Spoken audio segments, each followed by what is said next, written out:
Hai, assalamualaikum warahmatullahi wabarakatuh. Apa kabar kalian? Semoga dalam keadaan sehat semuanya ya. Setelah kemarin sudah nge-refresh liburan long weekend, ya kita hari ini kembali ke pembelajaran selanjutnya, belajar lagi yaitu materi PLH, sampah organik dan sampah anorganik. Sebelum kita melanjutkan materi kita hari ini, sebelumnya kalian harus tahu tentang tujuan pembelajaran kita.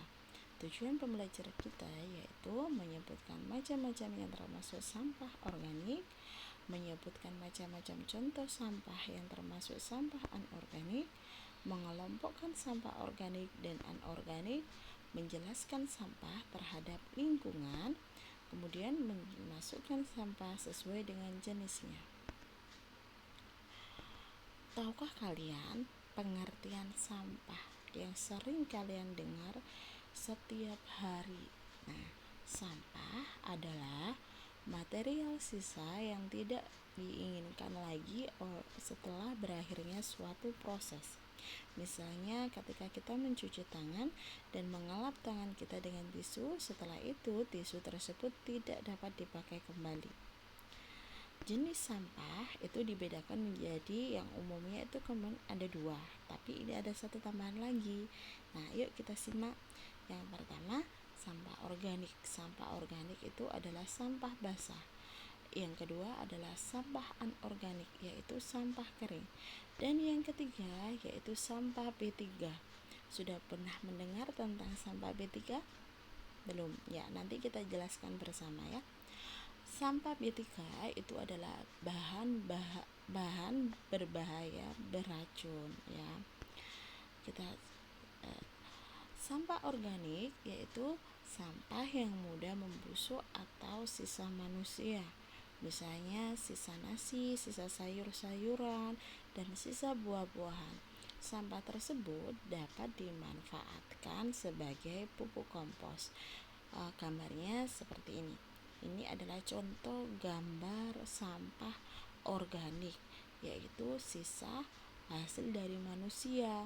Misalnya ada sisa makanan, kulit pisang, tomat, kemudian makanan-makanan kalian yang tidak tersisa. Nah, untuk itu kita cara menanggulanginya atau kita dapat memanfaatkan sampah organik itu tadi menjadi pupuk kompos seperti ini. Untuk tanaman kita campur, kita olah menjadi pupuk kompos agar berguna dan bermanfaat. Yang kedua tadi yaitu sampah anorganik. Sampah anorganik atau sampah kering yaitu sampah yang tidak mengalami pembusukan. Misalnya plastik, pecahan kaca, kaleng, kertas, dan besi. Sampah-sampah tersebut dapat diolah kembali menjadi barang yang bermanfaat sesuai dengan jenisnya.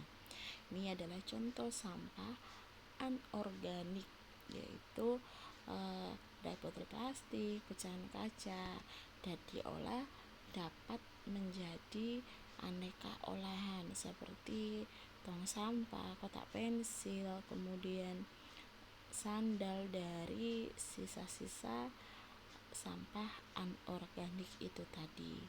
Dan yang ketiga tadi yaitu sampah B3. B3 artinya bahan berbahaya beracun, yaitu zat atau bahan-bahan lain yang dapat membahayakan kesehatan atau kelangsungan hidup manusia, makhluk lain, dan atau lingkungan hidup pada umumnya.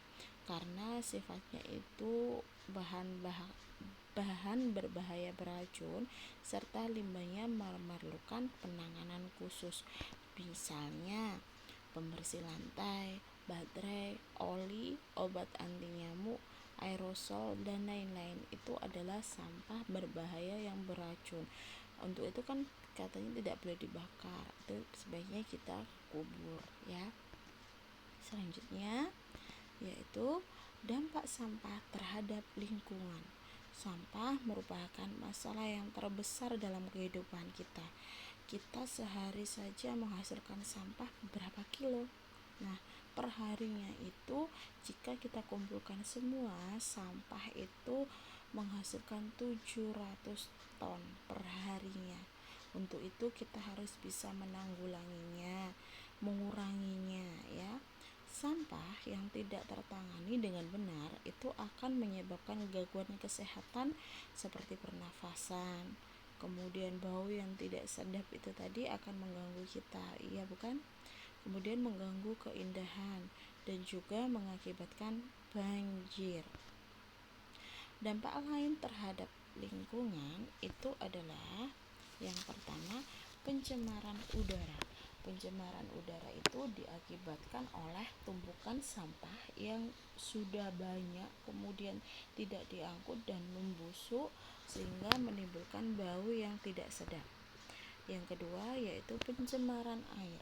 Pencemaran air ini terjadi karena pembuangan limbah pabrik atau limbah industri itu ke sungai sehingga airnya tercemar. Kalau airnya sudah tercemar, apa boleh digunakan?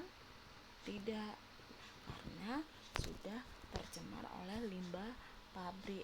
Kalau kita tetap menggunakannya, nanti kita akan kena penyakit seperti diare, gatal-gatal, dan lain-lain. Yang selanjutnya yaitu pencemaran tanah. Pencemaran tanah adalah penggunaan pupuk yang berlebihan pada tanah atau pertanian dengan pembuangan sampah sembarangan. Itu pencemaran tanah. Nah, selanjutnya yaitu cara menanggulangi dampak sampah. Yang pertama, memilah sampah sesuai jenisnya dan membuang pada tempatnya agar kita tidak mencemari lingkungan sekitar. Yang kedua, membeli barang sesuai kebutuhan. Jangan membeli barang yang kita tidak butuh kemudian kita beli akhirnya kita tidak pakai terus kebuang.